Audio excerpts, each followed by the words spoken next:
up? Welcome into the Daily Buckeye Blitz. That's an uppercut. Right in the microphone. Cocksucker. All right. Welcome into a football Saturday. Buckeye football here in a few hours. Let's get geared up. I am amped. I can't wait. We got 8 weeks in a row of Buckeye football, man. No breaks. So you better be aroused and ready. All right. Keep it to yourself. Okay. Today is our football picks. We got about 5 or 6 or so here, including your Buckeye game. Teams I'm taking with the spread, without the spread, whatever. We got a banger here at noon on ABC right off the bat.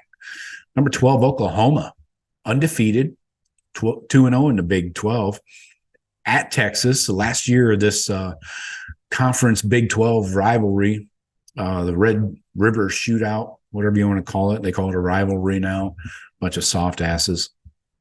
Anyways, number 3, Texas is also undefeated, 2-0 in the Big 12 at the Cotton Bowl. As always, I would love to see a game there once, man. Go out at halftime, get yourself a fucking elephant ear or whatever, and some powdered sugar, draft beer, whatever.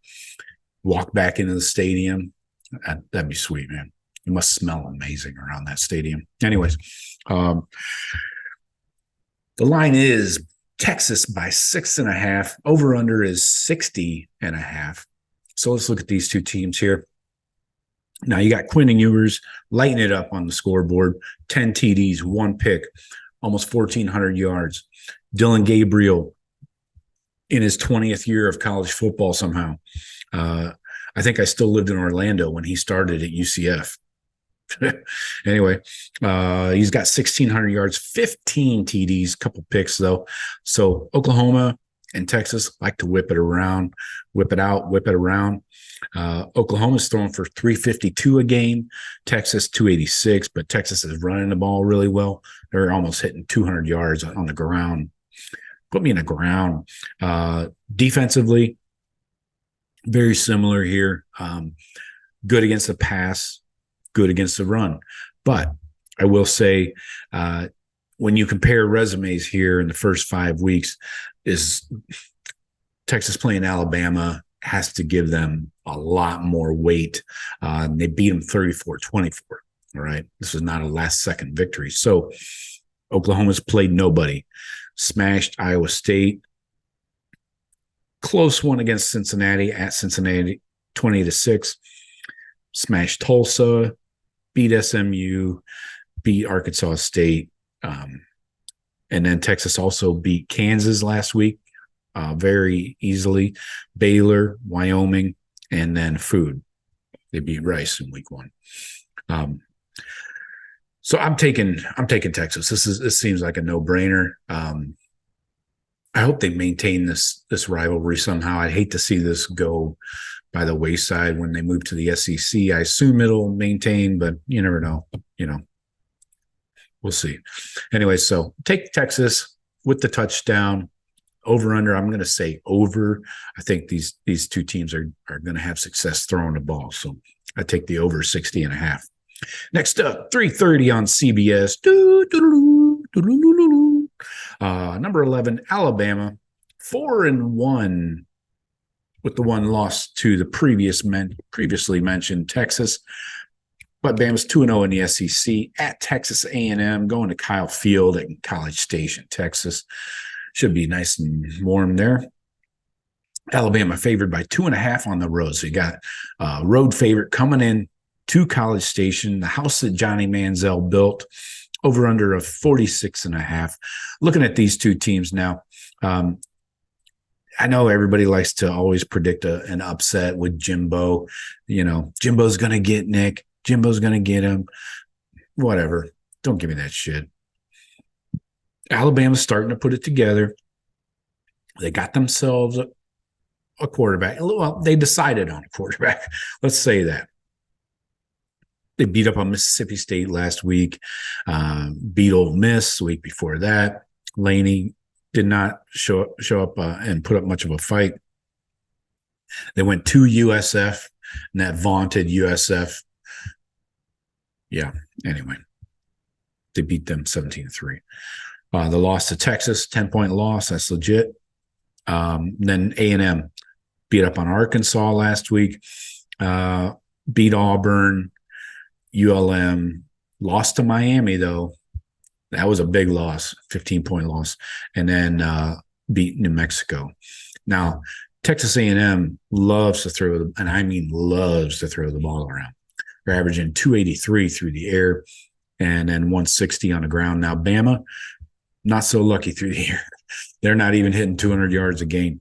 So Bama's D is going to have to show up, and I think they're going to run the shit out of the ball, play some ball control, and their defense is still good. They're only allowing 114 on the ground, 184 through the air.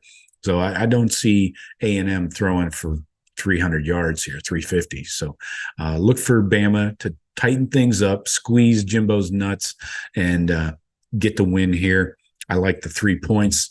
So 2.5 is the spread. So take Bama with the field goal. Next up, we got a 7 p.m. ESPN game. ESPN really needs some music, like, to associate with their games. Anyway, CBS has it. What are you guys doing? Number 20, Kentucky, undefeated and 2-0 in the SEC at number 1, Georgia. Still number 1 somehow, even after that close win last week. Obviously, Georgia's undefeated. This is in Athens, Georgia. So Sanford Stadium, Georgia favored by 14, over under of 48.5. Now, Kentucky did smash Florida last week, 33-14. That's, a good job. But again, Florida's not like some kind of dynamo here. Graham Mertz was their goddamn quarterback, for Christ's sake. So Georgia went to Auburn, got things done late, also beat UAB, South Carolina, Ball Stadium. So who has Georgia really played? I don't know. Not really anybody. Auburn barely has a pulse, a bunch of transfers, head coach that likes to call hookers on his school-issued cell phone. So we'll see how smart he is. Georgia's throwing the ball well, though, 330 through the air, almost $150 on the ground. And then their defense is locking people up, 173 on average through the air. So I'm taking Georgia in this one easily. We're looking at here 14. Yeah, I like that number. Over under 48.5. You could take the under and be safe there. Next up, 7:30 on the cock. Everybody loves a good 7:30 cock game, and nobody more than Michigan. Number 2 in the country, Michigan, undefeated, of course. 2-0 in the Big Ten at the Boat Rowers. Cox, Boat Rowers, Oars. Minnesota 3-2, 1-1 in the Big Ten. Not looking good for the Fleckers. This is at Minneapolis.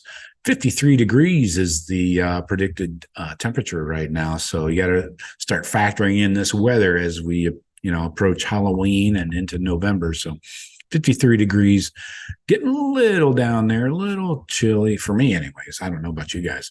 I'm soft now. I'm a pussy. Anyways, the line is Michigan by 19, over under of 46.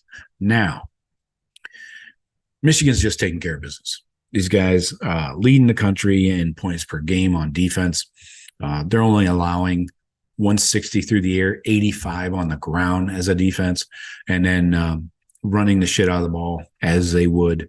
JJ's not exactly lighting up the stat sheet for the offense, but Corum is, and the tight ends are doing well. So Minnesota, though, they're allowing a ton of yards, 361 total offense, 234 in the air, 127 on the ground, and they're just not putting up enough points here. Lost to Northwestern, at Northwestern, dude. Lost at North Carolina, and that wasn't close. The Northwestern game was an overtime game, at least. They did beat Nebraska early in the season, but then Michigan goes out and smashes Nebraska last week. So that's your only common opponent there. So I think you easily got to take Michigan. with the 19. Probably going to win by 4 touchdowns easily. Over under 46. Oof. I take the under. Next up, 7:30 on ABC, number 10 Notre Dame at number 25 Louisville. Obviously, Notre Dame's 5-1. They did play in week 0. Louisville 5-0, the first time that Kentucky and Louisville are undefeated after 5 weeks. This is in Louisville. Notre Dame favored by 7, over under of 54. Now, you got Sam Hartman here, almost 1,500 yards passing on the year. Jack the Plumber, must be Jake's son, I assume. Dude throws a lot of picks, kind of like his old man, right? 6 interceptions already through 5 games. Anyway, Louisville's played nobody.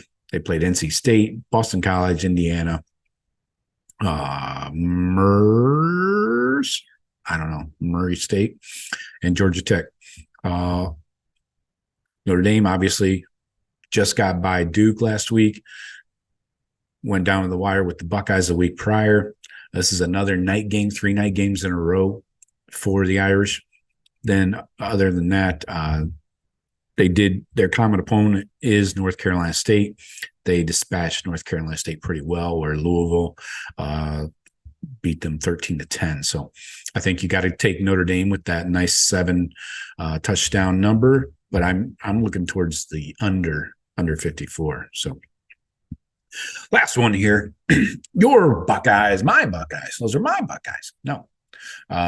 Maryland coming to the shoe. Maryland undefeated, 5-0, 2-0 in the Big Ten. Still not ranked, though. How's that work? I don't know. Number 4 in the country, the Ohio State University, 4-0, 1-0 in the Big Ten. 53 degrees here at this game as well. So keeping an eye on these temps for you. Buckeyes favored by 19.5, over under of 58. We know what to expect here. Tua, whatever, Talia, 13 TDs, 3 picks on the year. Don't forget about those picks. He's a big fan of interceptions. Kyle McCord, 6 touchdowns, over 1,000 yards, though. Trey, almost 300 yards rushing, 5 touchdowns. And then, of course, Marv leading the team in receiving.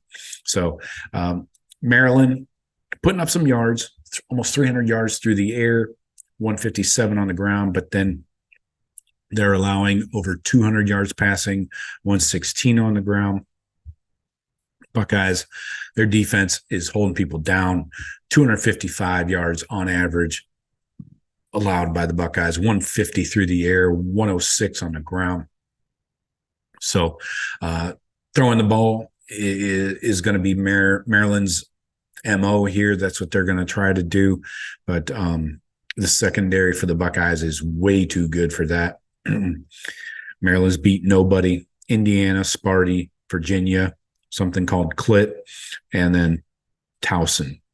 So, I'm not impressed by this team, as I never am. So, like I mentioned earlier, Ryan Day coming off a bye week, 41-point margin of victory on average. That's through 6 bye weeks. I would expect more of the same. Buckeyes roll. Take your Buckeyes with the 19.5. And over-under, I think you're safe with the over in this game. Maryland probably will score, might put up 14. I don't know. So Buckeyes will take care of the rest, I think. So enjoy the game. Enjoy all the games, not just that one. But we'll talk to you tomorrow with my instant reaction.